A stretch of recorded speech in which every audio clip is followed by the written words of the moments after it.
Muy buenas tardes, soy Luis Pompilio Sánchez y en nombre de la Dirección de Posgrado de la Facultad de Derecho de la Universidad Católica Andrés Bello, les doy la bienvenida a esta clase magistral que dictará el profesor Marcos Carrillo, titulada El principio de favorabilidad en el arbitraje internacional, la cual es presentada por el programa de especialización en Derecho Mercantil y sus programas asociados.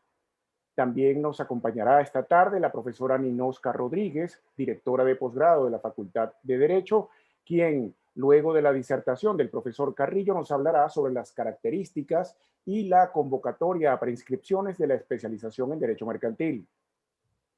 El profesor Marcos Carrillo es abogado por la Universidad Católica Andrés Bello, magíster en Derecho por la London School of Economics y doctorando en Derecho de nuestra universidad.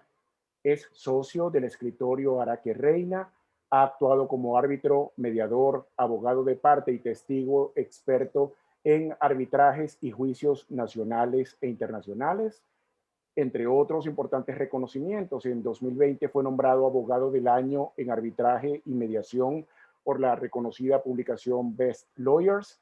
Fue vicepresidente y miembro de la Junta Directiva de la Asociación Venezolana de Arbitraje desde su fundación hasta el año 2019 y es miembro de la directiva del capítulo venezolano del Club Español de Arbitraje.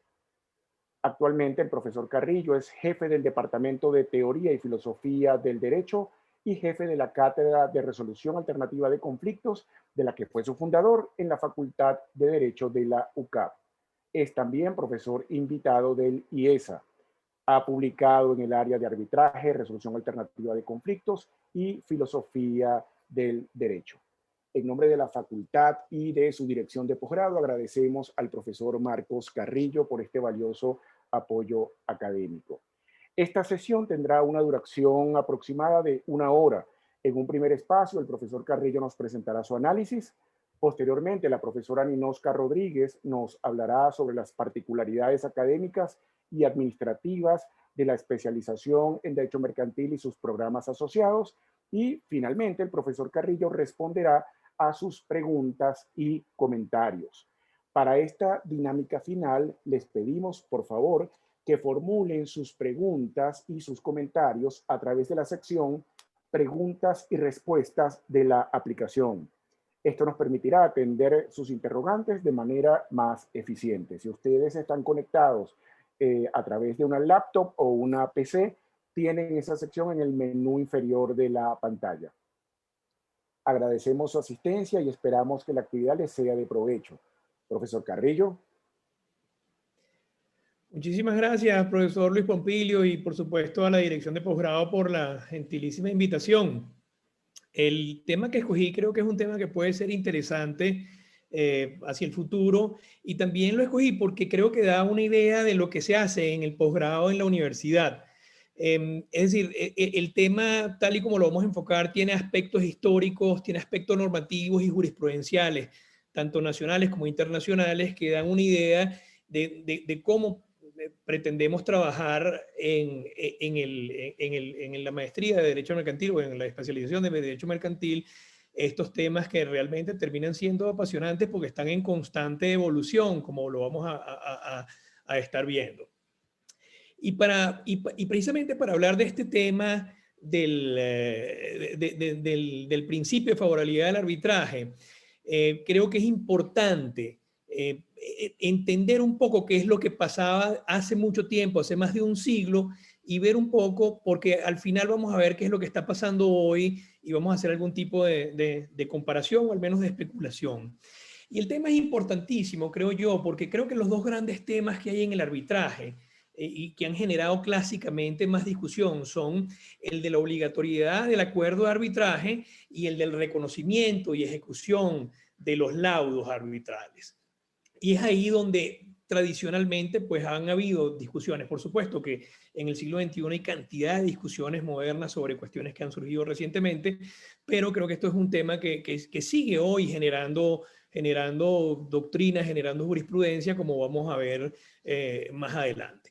Y creo que el centro de gravedad fundamental de este tema es la Convención de Nueva York del año 1958, porque estableció formalmente y normativamente este principio de favorabilidad del arbitraje o a favor arbitrandum, ¿no?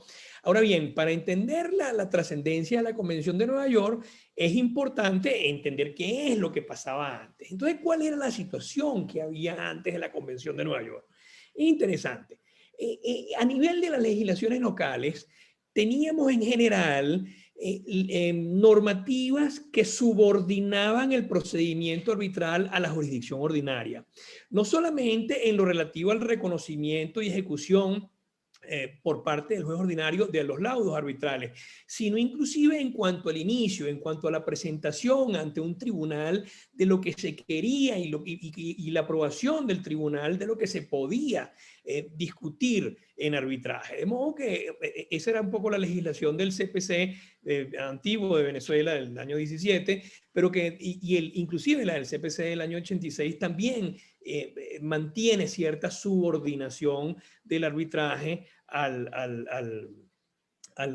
la justicia ordinaria. Claro, hay todo también una discusión sobre esas normas fueron derogadas, que es lo que yo creo con la ley de arbitraje comercial, pero ese es otro tema. Además de la legislación nacional, en segundo plano, en Latinoamérica, el cuerpo normativo fundamental era el conocido Tratado de Derecho Internacional Privado del año 28, conocido por todos como el Código Bustamante. Y el Código Bustamante establecía un sistema muy pesado y muy complicado para la ejecución de los laudos arbitrales en una jurisdicción distinta a la jurisdicción donde se dictó el laudo arbitral. ¿Por qué? Porque en primer lugar, el laudo arbitral requería del reconocimiento del mismo por parte del tribunal del lugar donde se dictó el laudo. Pero además de eso, se tenía que someter a otro procedimiento de reconocimiento y de ejecución llevado a cabo en el lugar donde se iba a ejecutar el laudo. Entonces teníamos una doble condición. Usted iba a arbitraje, el arbitraje tenía que ser reconocido en el estado donde se llevó a cabo el arbitraje, y luego debía ser reconocido en el estado donde iba a ser ejecutado ese arbitraje. Lo mismo más o menos sucedía en Europa con el Protocolo de Ginebra y la Convención de Ginebra de los años 23 y 27, respectivamente, en los que se dejaba, pues, en los que también había una gran carga para poder ejecutar los arbitrajes, y en donde se establecía además una cosa importantísima, que era que la persona contra la que se ejecutaba el arbitraje tenía las más amplias posibilidades de argumentación que les permitía la ley para evitar que ese arbitraje fuera ejecutado en otro estado, para así impedir, en otras palabras, la ejecución del arbitraje. En este sentido, pues entonces nos conseguíamos con unas cargas enormes antes del año 58, donde nos conseguíamos con lo que la doctrina ha llamado doble exequatur, tanto en el estado donde se dictaba como en el estado donde se ejecutaba el laudo, y eso nos permitía que el arbitraje se adaptara a las cambiantes y a los rápidos cambios del comercio internacional, que es en definitiva para lo que se necesita el arbitraje. Y es así como en el año, ante esta inutilidad del arbitraje que existía antes del año 58, pues se dicta en ese año la Convención de Nueva York, o la Convención sobre Ejecución de Sentencias Arbitrales, ejecución y reconocimiento de sentencias arbitrales extranjeras, con un fin concreto, que era entonces adaptar el arbitraje a las realidades del mundo contemporáneo. ¿Mediante qué? Mediante un reconocimiento de los laudos muchísimo más amplio, de los laudos extranjeros muchísimo más amplio que el que existía en la regulación anterior. Entonces, si tuviéramos que resumir ¿Qué es lo que busca la Convención de Nueva York? Tendríamos que decir que el fin último es precisamente lo que acabamos de decir. ¿Cómo hacemos que el reconocimiento de los laudos arbitrales extranjeros se haga de la manera más amplia posible y con la menor cantidad de trabas posible? Y esa es la finalidad entonces de esta convención. Y artículo central de esta convención es el artículo 3º, porque es el artículo que establece entonces este principio de la favorabilidad del arbitraje. Y lo establece en los siguientes términos. Dice, cada uno de los estados contratantes reconocerá la autoridad de la sentencia arbitral y concederá su ejecución de conformidad con las normas de procedimiento vigentes en el territorio donde la sentencia sea invocada, con arreglo a las condiciones que se establecen en los artículos siguientes. Ya conversaremos sobre esto. Para el reconocimiento o la ejecución de las sentencias arbitrales a que se aplica la presente convención, no se impondrán condiciones apreciablemente más rigurosas ni honorarias o costosas más elevados, o costos, perdón, más elevados que los aplicables al reconocimiento o a la ejecución de las sentencias arbitrales nacionales. Yo creo que esta norma amerita varios comentarios, porque como decimos, creo que es el corazón de la Convención de Nueva York. En primer lugar, pues esta norma lo que ratifica es ese objeto de la Convención, de procurar un amplio reconocimiento de los laudos arbitrales, estableciendo entonces un cambio del principio. Es decir, el principio ahora, a partir del 58, es el reconocimiento de los laudos. Y la denegación del reconocimiento o la denegación de la ejecución del laudo arbitral, entonces tiene carácter excepcional. Quiero hacer un paréntesis que tenía que haber dicho antes, que la convención es una convención importantísima, es prácticamente todos los estados del mundo lo han ratificado, 167 estados del mundo lo han ratificado. Entre las recientes ratificaciones está curiosamente Cabo Verde, creo que se llama, la isla esta, y Tonga y una serie de pequeños países, pero realmente prácticamente todo Occidente y buena parte también del Oriente pues han ratificado esta convención, de ahí la importancia que tiene la misma, ¿no? Entonces, en este contexto donde la denegación es la excepción, creo que tenemos que también hacer varias consideraciones. La primera de ellas es que los procedimientos, perdón, los laudos arbitrales son en principio siempre reconocidos, según lo que está. El principio es su reconocimiento, como hemos venido diciendo reiteradamente, y al ejecutar el laudo está implícito también este reconocimiento. Vamos a hacer algunas precisiones en lo que respecta a la legislación venezolana más adelante. Creo que el segundo lugar, lo segundo que es importante aclarar es que el haber ratificado esta convención constituye una verdadera obligación para cada uno de los países contratantes del tratado, quienes entonces no pueden imponer para el reconocimiento y ejecución de sentencias arbitrales extranjeras circunstancias, digamos, o condiciones, perdón, que sean apreciablemente más onerosas, honorarias o costosas, como hemos dicho antes. Obviamente, nada se opone a que se puedan establecer condiciones menos onerosas que las establecidas en la convención.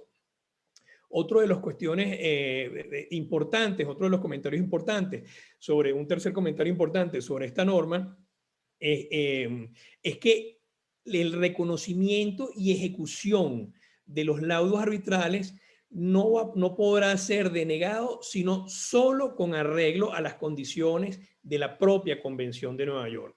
No solamente según lo establecen los artículos 3, sino lo que establece el artículo 4 o 5, que también son muy importantes.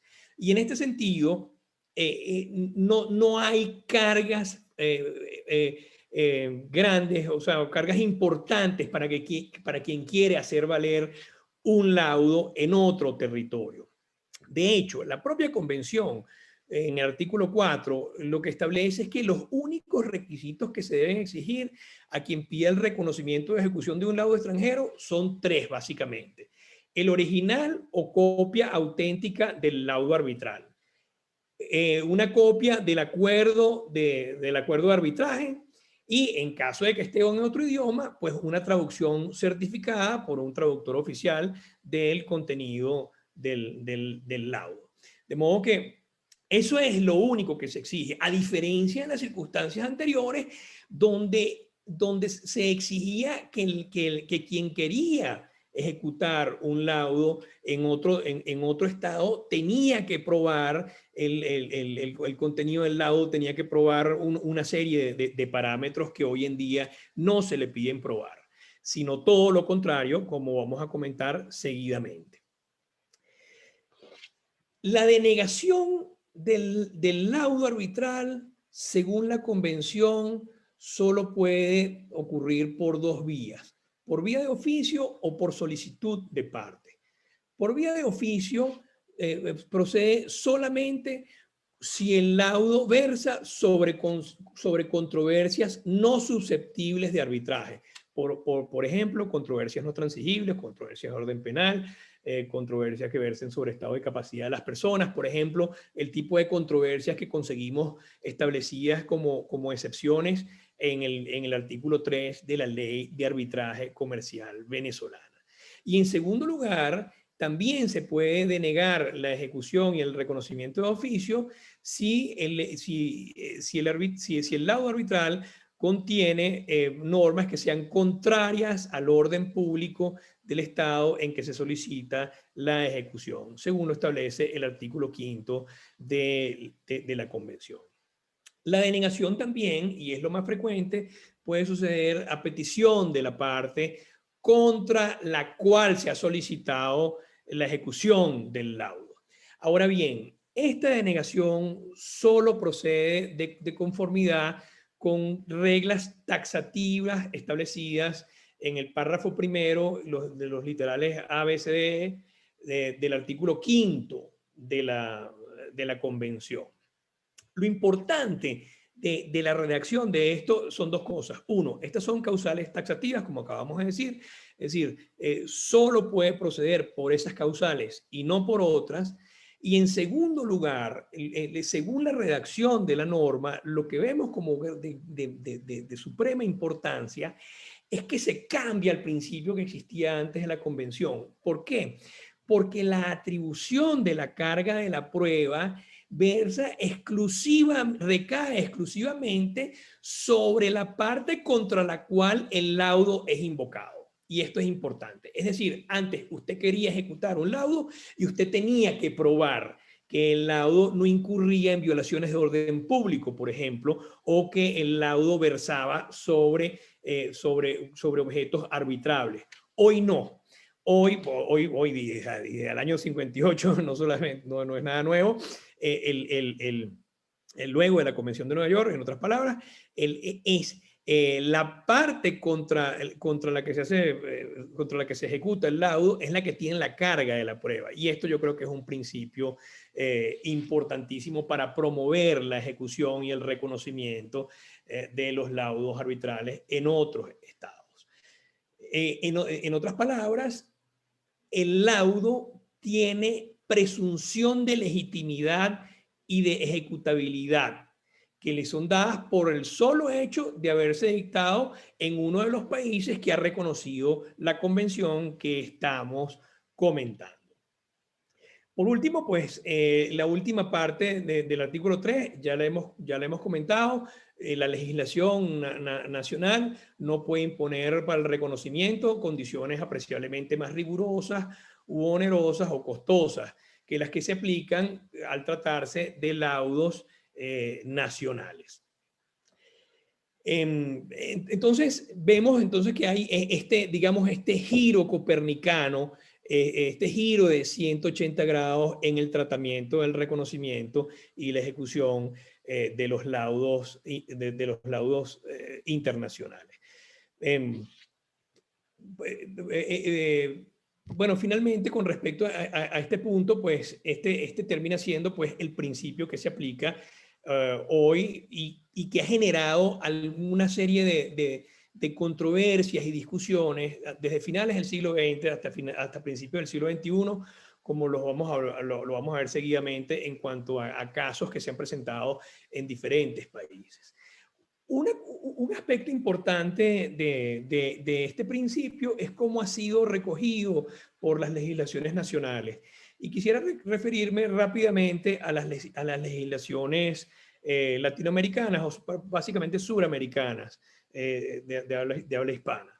Y creo que los podemos agrupar en tres categorías.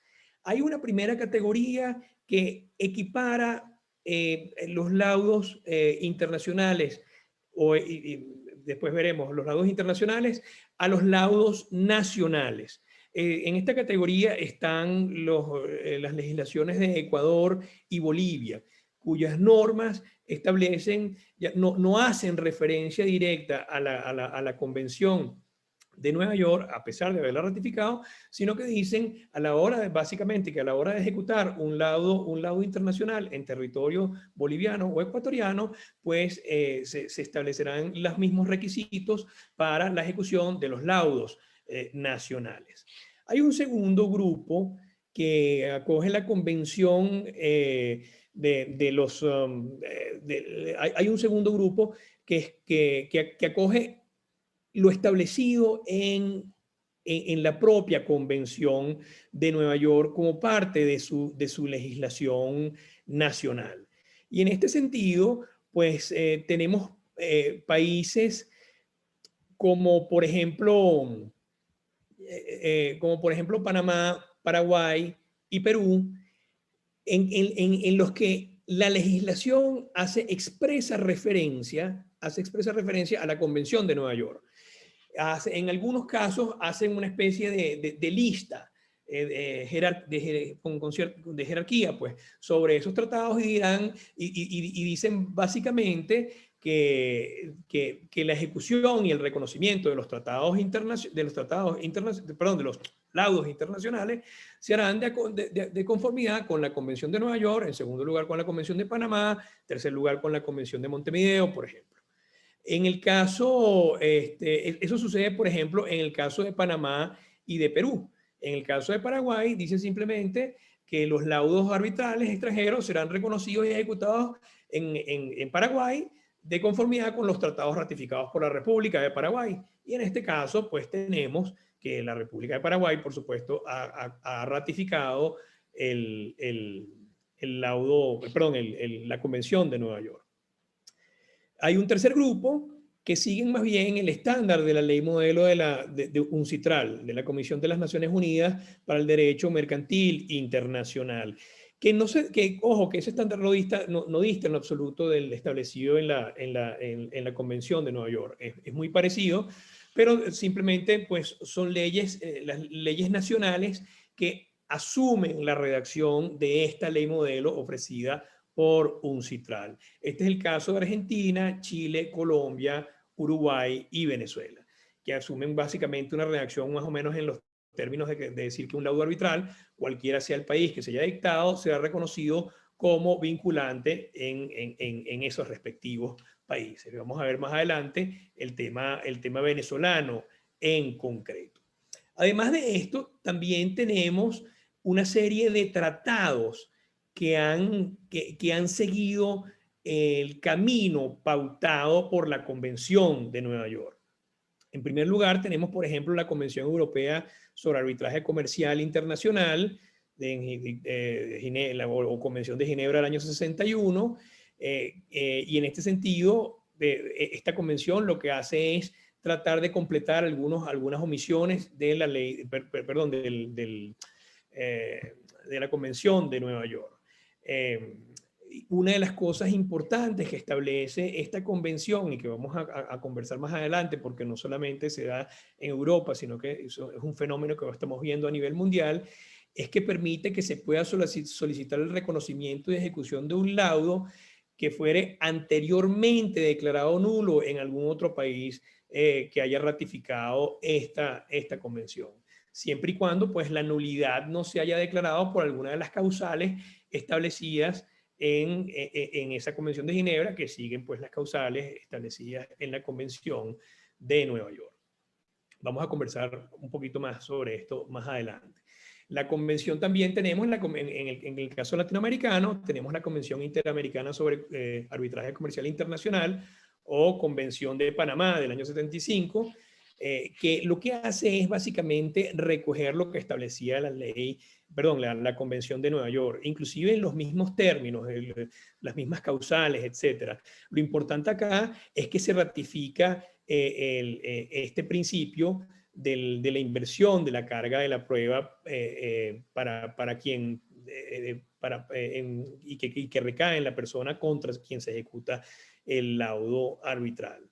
Tenemos también la Convención de Montevideo, que es una convención complementaria de la Convención de Panamá, tal y como lo establece su artículo 1, y que se aplicaría para todo lo no previsto en la Convención de Panamá. De modo que tenemos esta serie de cuerpos normativos y entre ellos también tenemos esta ley modelo de UNCITRAL que ya hemos comentado y que en uno de sus artículos, básicamente en el artículo 35, reproduce el principio de favorabilidad del arbitraje establecido en la Convención de Nueva York. De hecho, pues la ley tiene una enorme influencia, por supuesto, de la Convención de Nueva York. Entonces, hasta acá tenemos un panorama de orden normativo bastante completo. Es decir, tenemos la Convención de Nueva York que influye en otras convenciones de orden regional que ratifican esos principios de la Convención de Nueva York, que los especifican inclusive en algunos casos un poco más. Tenemos una serie de legislación interna nacional que vacía los principios de la Convención de Nueva York, bien sea haciendo específica referencia a la Convención, bien sea asumiendo la redacción de la ley modelo UNCITRAL, o bien sea equiparando los laudos internacionales con los laudos nacionales, todo eso en desarrollo pues, de los principios de la Convención de Nueva York. Ahora bien, desde finales de los años 90 y hasta hoy en día, la convención, a raíz de la Convención de Nueva York, se han planteado muchas diatribas en tribunales nacionales en diferentes estados. Es decir, la ejecución y el reconocimiento de laudos ha generado preguntas, ha generado jurisprudencia, ha generado cuestionamientos sobre cómo debe hacerse y qué es lo que debe pasar en determinados casos. ¿Por qué? ¿Por qué sucede esto? Porque, bueno, porque pueden haber diferencias sustantivas entre las leyes del estado sede del arbitraje y las leyes del estado en donde se va a reconocer y ejecutar el laudo. Entonces, las diferencias que pueden haber entre unas y otras generan unos problemas interpretativos importantes, no solamente con respecto a reglas de derecho internacional privado, sino con respecto también a la interpretación de la propia convención. La discusión ha tomado, pues, al menos dos rumbos muy claros que vamos a estar comentando seguidamente, y se inicia en los años 90 con una serie de decisiones que son muy importantes, básicamente en Francia y en los Estados Unidos. Los casos emblemáticos de aquella época fueron el caso North-Solor, el caso Hillamthorne, el caso Cromalloy, el caso Baker Marine y el caso Termorrío son los casos que usualmente se citan cuando se plantean problemas vinculados con el reconocimiento y ejecución de tratados de laudos arbitrales. ¿Y qué fue lo que pasó básicamente en estos casos? En estos casos lo que pasaba era que un laudo que había sido dictado en el estado A, ese mismo estado posteriormente había anulado ese laudo. Ahora bien, el laudo se pretendía ejecutar en otro estado B a pesar de haber sido anulado en el estado en donde sede del arbitraje. Entonces teníamos por un laudo anulado que pretendía ser ejecutado en otros estados. Y para sorpresa de muchos, y además que no es una cosa tampoco del todo descabellada, pues muchos tribunales, empezando por la primera decisión, fue un tribunal francés, aceptaron ejecutar estos laudos. Ejecutar estos laudos a pesar de haber sido anulados en otro territorio. Y uno de los argumentos que se utilizaron fue que las causales la causal por la cual se había anulado el laudo en el territorio A no era una causal que se había adoptado en el territorio B, en este caso en Francia, como causal de nulidad del laudo. Y no existiendo esa causal de nulidad del laudo en el derecho francés, no le quedaba más remedio digamos, a los tribunales franceses que reconocer y ejecutar ese laudo a pesar de haber sido anulado en otro país. Por supuesto, esto genera algunas tensiones interpretativas importantes, pero los problemas no se quedaron ahí, los problemas siguieron, es decir, las decisiones sobre esto, en este sentido, sobre anulaciones de laudo y reconocimiento y ejecución de laudos anulados, han seguido generando jurisprudencia en muchos países. Así tenemos, por ejemplo, en 2010, el caso Rofnev contra Yukos, resuelto por la Corte Suprema de los Países Bajos, se planteó exactamente lo mismo. Una decisión anulada por un tribunal ruso se quiso hacer valer en los Países Bajos. Y la Corte Suprema de los Países Bajos decidió confirmar la decisión del tribunal ruso en el sentido de no ejecutar el laudo arbitral extranjero. Y eso se hizo de conformidad con el artículo 5 de la Convención de Nueva York. Es decir, lo importante acá fue que el tribunal lo que dice fue esta anulación no violó lo establecido en el artículo 5. Ahora bien, decía el tribunal, en el supuesto de que una decisión nula en otro país violara el orden público de los Países Bajos, no violara el orden público de los Países Bajos, pues se podría ejecutar tal laudo. Los mismos problemas se han planteado más recientemente en cortes norteamericanas y un caso emblemático ha sido el caso Corporación Mexicana de Mantenimiento Integral contra Pemex. En este caso, se planteó el mismo problema y se decidió proceder con la ejecución de un laudo anulado en México. Y el argumento del tribunal norteamericano fue que la sentencia de nulidad mexicana violaba principios fundamentales del derecho, principios como el pacta sunt servanda, principios como la irretroactividad de la ley o la necesidad de que los laudos pudieran ser ejecutados en foros neutrales. De modo que este laudo anulado en México fue ejecutado en territorio norteamericano gracias a esta decisión del año 2016. En paralelo, otra corte de los Estados Unidos se le presentó el mismo problema y dijo que no, que el laudo que se estaba sometiendo a su consideración respetaba las nociones básicas de lo que era justo y decente y por lo tanto no consiguió méritos suficientes para ejecutar un laudo que había sido anulado en la República de Guinea. También en el año 2016, en un foro que es muy amigable para el arbitraje, como Hong Kong, en el caso Dana Shipping Trading contra Sino Channel, se presentó también el mismo problema de la ejecución de un laudo extranjero en territorio de Hong Kong.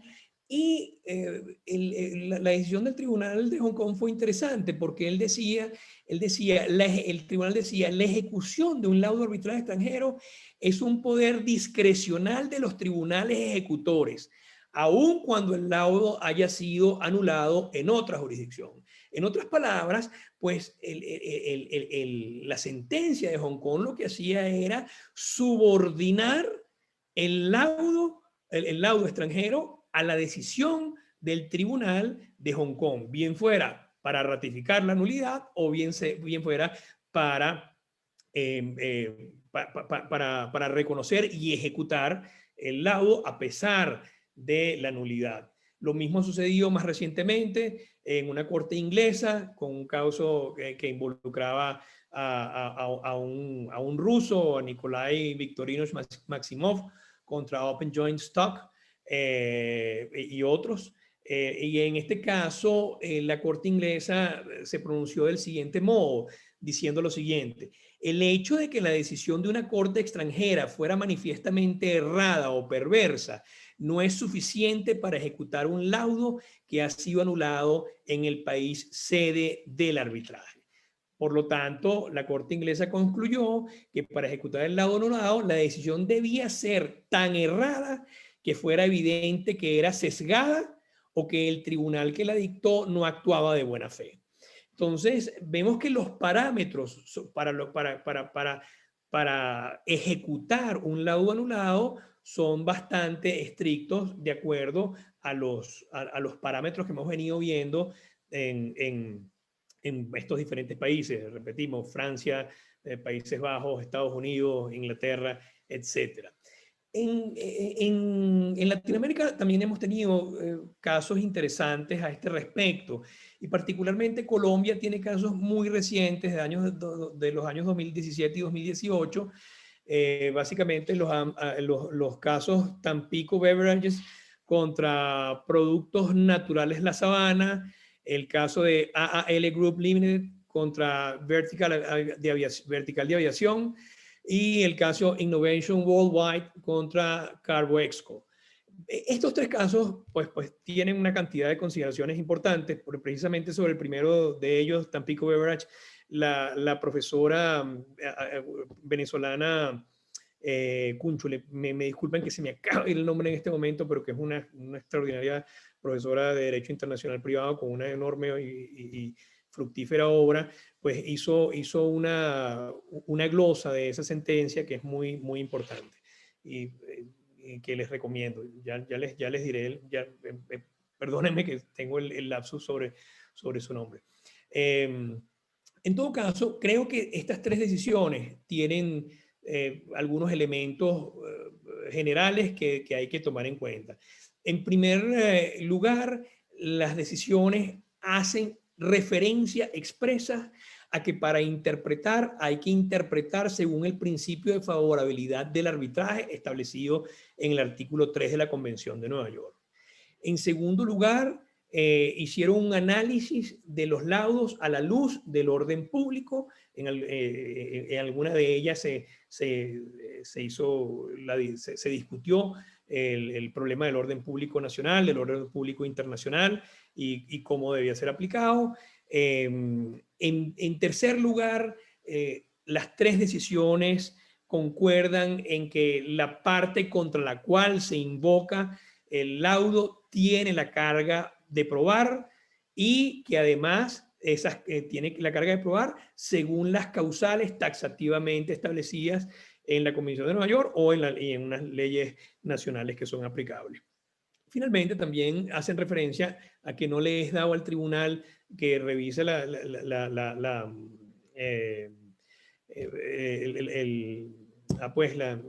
ejecución y el reconocimiento de los laudos, no les es dado revisar el fondo del laudo.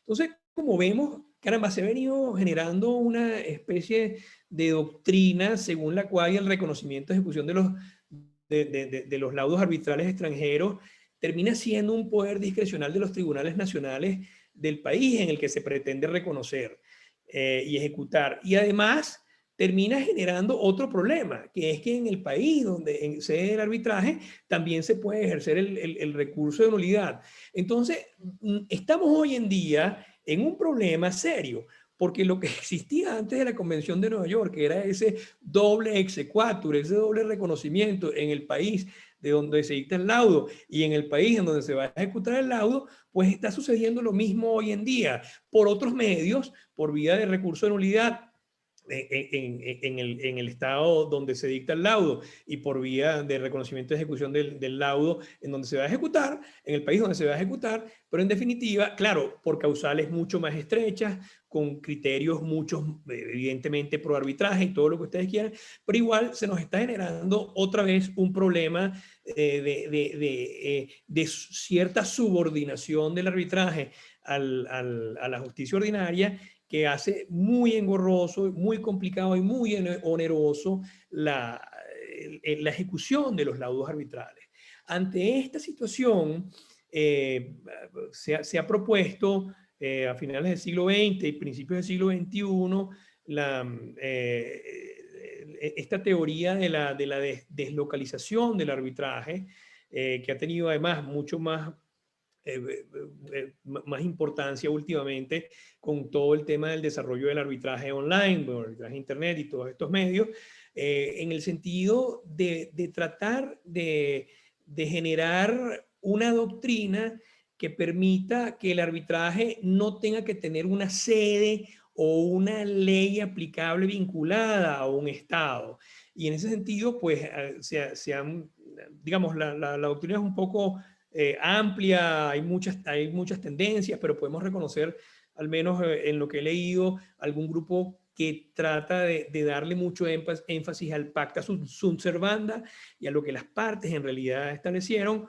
Otro grupo que le da mucho peso a la lex mercatoria y al soft law como normas para aplicar al arbitraje. Y otro grupo que ha estado aplicando, pues, o sea, que ha tenido una tendencia más bien de ver aplicación de derecho internacional, normas de derecho internacional público. Entonces, realmente es una doctrina que está en plena formación, diría yo, pero que tal vez nos podría llevar a retomar, pues, a que el arbitraje no vuelva a ser un instrumento pesado y sometido a una cantidad de controles que lo que van a hacer es que haya un desfase del arbitraje otra vez con las necesidades del comercio internacional y pueda eventualmente caer en desuso. No creo que esto vaya a suceder en el corto plazo, pero sí creo que es un problema que hay que atender si en el corto plazo, a través de doctrina, a través de jurisprudencia, que se base, pues, en este principio de favorabilidad del arbitraje. Bueno, creo que con esto damos un panorama general de lo que ha venido pasando en los últimos 120 años, un poco rápido, por supuesto, pero esa visión general creo que era importante de ver qué era lo que pasaba, qué fue lo que estuvo pasando y qué es lo que está pasando en este momento. Bueno, les agradezco muchísimo la atención, estimados colegas que tuvieron, pues, la gentileza de conectarse a esta conversación. Muchísimas gracias. Gracias a usted, profesor Carrillo, por la interesante disertación. Profesor, le vamos a agradecer que se mantenga conectado. Invitamos a los participantes a formular sus preguntas y comentarios a través de la sección preguntas y respuestas de la aplicación. Y vamos entonces a invitar a la profesora Ninosca Rodríguez a que nos comparta con nosotros la información sobre el programa de especialización en Derecho Mercantil y sus programas asociados. Profesora Rodríguez. Muchas gracias, profesor Luis Pompilio. Muchísimas gracias, profesor Marcos Carrillo, por la clase. Perteneciente a la materia de la especialización en Derecho Mercantil, a la que les voy a hacer una brevísima referencia para invitarlos a revisar su plan de estudios y la posibilidad de un ingreso a la especialización. Le pido al profesor Luis Pompilio que me ayude con las láminas. Gracias, profesor. Siguiente. El diseño académico o el plan de estudios de la especialización en Derecho Mercantil tiene tres ventajas que debemos destacar. Una está vinculada justamente a la ponencia del profesor Marcos Carrillo. El plan de estudios responde a las demandas de formación especializada que marcan las tendencias del derecho mercantil globalizado.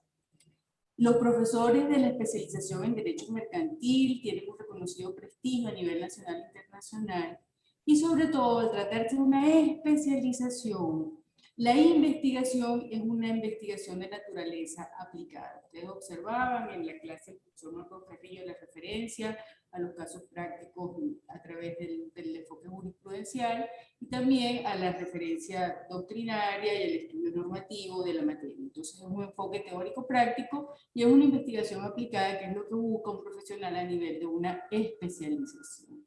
Profe, siguiente. Porfa. ¿Cuál es el perfil de ingreso? Esta es una de las especializaciones de los posgrados de Derecho absolutamente dedicada a estudiantes egresados de la carrera de Derecho. Se requiere para el ingreso a la especialización título de abogado. No es una opción abierta como la maestría en Derecho Constitucional o como lo veíamos ayer en Derecho de Familia, para ingresar a la especialización en Derecho Mercantil por la naturaleza de las materias y de las competencias que se desarrollan. Requerimos el título de abogado. Profe, siguiente, por favor. ¿Cuál es ese plan de estudio? Tenemos 11 materias, muy brevemente: sociedades mercantiles, contratos mercantiles y finanzas para abogados en el primer semestre. Un segundo semestre donde el estudiante cursaría Derecho Bancario, Seguros Mercantiles, Comercio Internacional e Intervención del Estado y Actividad Empresarial. Esta materia es común con Derecho Administrativo y con Derecho Financiero. Y por último tienen Procedimientos Judiciales Mercantiles, Medios Alternativos de Resolución de Conflicto, clase a la cual pertenece, materia a la cual pertenece la clase que nos dio el profesor Carrillo hoy, y 2 materias electivas. El diseño del plan de estudio está programado para 3 semestres, pero también puede ser cursado en 2 semestres con un semestre intensivo. Obviamente, esto depende de la disponibilidad o dedicación del estudiante al estudio de posgrado. Siguiente, profe. Eso da un total de 24 unidades de crédito, y las 24 unidades de crédito se van a distribuir entre las 11 materias de la especialización, perdón. Hay un punto importante que en estos encuentros hemos informado, que es que los programas están diseñados con salidas intermedias. ¿Qué son las salidas intermedias? El abogado puede ingresar primero a un programa de ampliación cuyas materias, en el caso de los programas de ampliación de la especialización en Derecho Mercantil, son comunes a la especialización. Tenemos 2 programas de ampliación, un programa de ampliación sobre sociedades mercantiles y un programa de ampliación sobre contratos mercantiles. Sobre el de sociedades mercantiles verán sociedades mercantiles, finanzas para abogados, actividad empresarial, intervención del Estado en la economía. Es una materia electiva. Y en contratos mercantiles cursarán contratos mercantiles, comercio internacional, medios alternativos de resolución de conflictos y otra materia electiva. El estudiante cursa un programa de ampliación, ingresa a otro programa de ampliación y obtiene el reconocimiento para las materias de la especialización que le estarían faltando por cursar. Profesor, porfa, para ver el PREA. Hay otro modo de ingreso a la especialización, que es el programa de estudios avanzados. Y el programa de estudios avanzados, en este caso, se intitula un programa de estudios avanzados en Derecho Corporativo. Todas las materias del programa, porque ya el programa entró en un proceso de inmediata reforma, todas las materias son materias comunes de la especialización en Derecho Mercantil. El estudiante puede tener una doble ventaja: ingresa por un programa de ampliación, obtiene el certificado, continúa en un programa de estudios avanzados, obtiene un segundo certificado y por último opta al ingreso a la especialización y obtiene el título de especialista en Derecho Mercantil.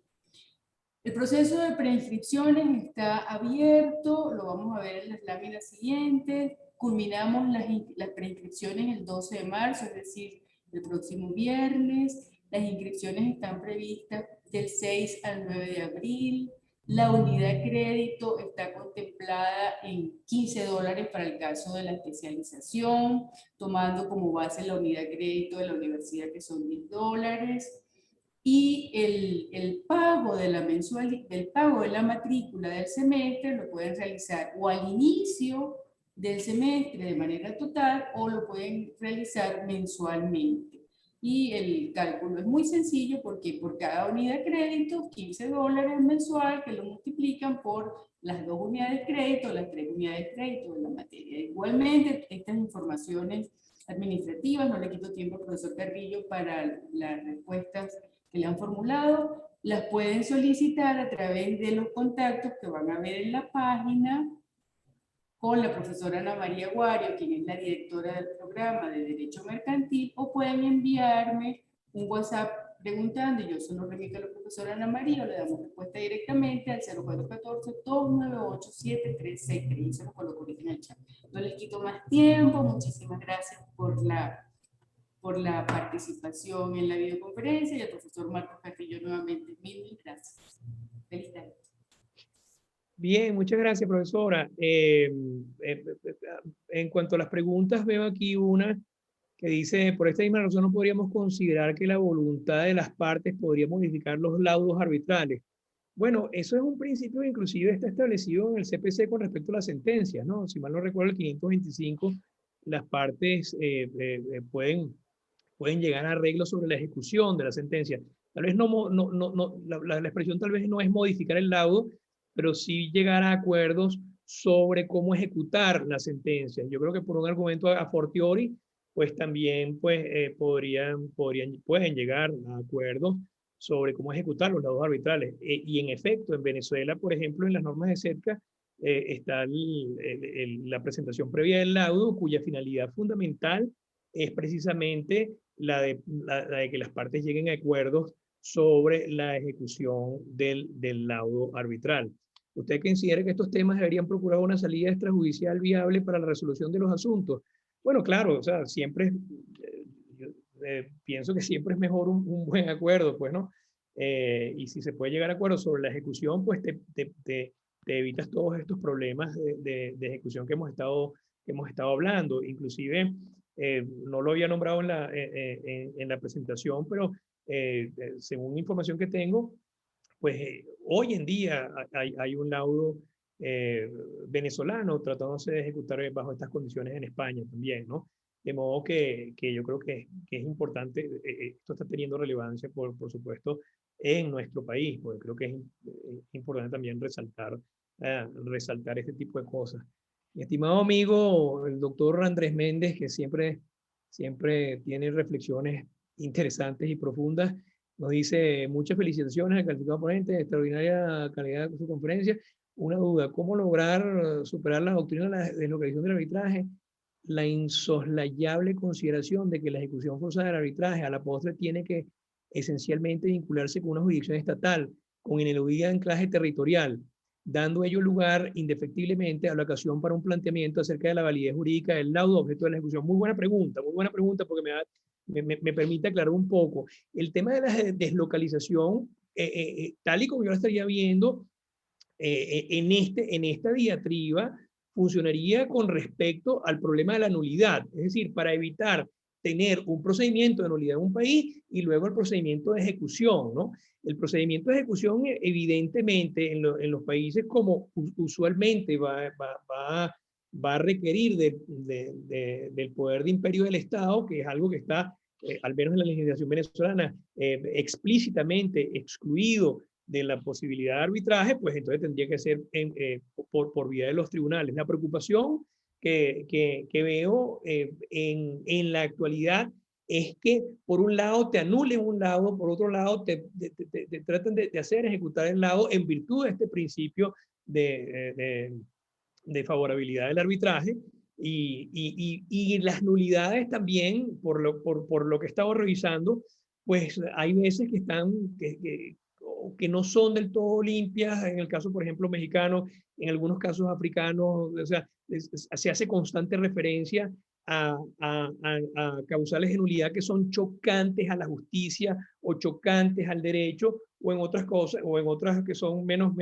dramáticas y menos vehementes, causales de nulidad que no están, digamos, que no siguen el estándar de la Convención de Nueva York. Por cierto que en el derecho venezolano se podrían presentar algunos problemas, porque la Convención de Nueva York establece para todas las causales de reconocimiento y de ejecución, digamos, de denegación, de reconocimiento y ejecución, que la carga de la prueba sobre la persona contra quien se ejecuta el laudo. Mientras que en la legislación venezolana es raro, porque no se puso de esa manera y se puso que la carga de la prueba en algunas sí y en otras no. Yo creo que en este caso, pues, siendo que la ley venezolana establece una fórmula más onerosa para la ejecución y reconocimiento del laudo, tendría que aplicarse preferentemente lo establecido en la Convención de Nueva York. No sé si con esto, pues, queda contestada la pregunta. Pues. Profesor, ¿será usted tan amable de proporcionar más información sobre lo que aludía a España? Yo creo que aquí hay una persona que sabe más de eso que yo, porque entiendo que es uno de los árbitros que estuvo, que dictó el laudo, si mal no entiendo. En todo caso, la información que tengo les confieso que no es particularmente detallada. Es decir, entiendo que el caso no se ha decidido todavía en España y entiendo que es un caso donde se está decidiendo la ejecución en España de un laudo que fue anulado en Venezuela. Entonces, yo creo que eso va a ser muy importante porque creo que nos va a dar un feedback importante sobre cómo son entendidas las causales de nulidad en Venezuela, en otros países, y cómo son recibidas en cuanto al reconocimiento y ejecución de nuestros laudos en otros estados, ¿no? Estoy pues esperando la solución de ese caso con mucho interés. Sí. Y esta sería la última pregunta, profesor. Ajá. No, hay nuevas preguntas en... El anterior, ok, no, esto no es una pregunta. no, sí, Sí, cierto. Sí, sí, profesor, sí. entonces daríamos por concluida la conferencia. De nuevo, muchísimas gracias en nombre de la Dirección de Posgrado y de la Facultad de Derecho por su apoyo y su compromiso con la Dirección de Posgrado. Agradecemos, por supuesto, a la presencia de los participantes, sus intervenciones, y los invitamos nuevamente a visitar nuestra página web y conocer la oferta académica que tiene la Facultad de Derecho en estudios de cuarto nivel. La dirección de nuestra página es www.postgrado.ucap.edu.be. La grabación de esta conferencia será publicada en los canales de YouTube, tanto de la Escuela de Derecho como de los estudios de posgrado. Y además la conferencia se estuvo transmitiendo en vivo a través del canal de la escuela. En esa transmisión nos apoyó la profesora Peroso, a quien agradecemos. Y bueno, solo quedaría agradecer de nuevo, profesor, a usted y desearle feliz tarde a todos los participantes. Sí, un par de cosas. El lapsus absolutamente inexcusable que tuve era la profesora Claudia Madrid, que es una gran profesora especialista en Derecho Internacional Privado y arbitraje. Entonces, por favor, me excuso, porque además no hay razón alguna para que lo hubiera olvidado.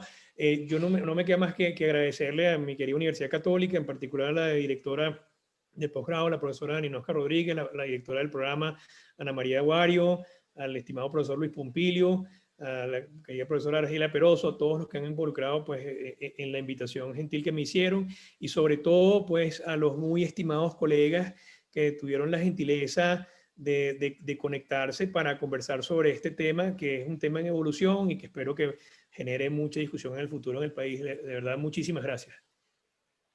A usted siempre, profesor. Feliz tarde y de nuevo los invitamos a visitar nuestra página web y a ayudarnos a difundir la grabación de esta conferencia que estará disponible en nuestros canales de YouTube. Feliz tarde, hasta luego.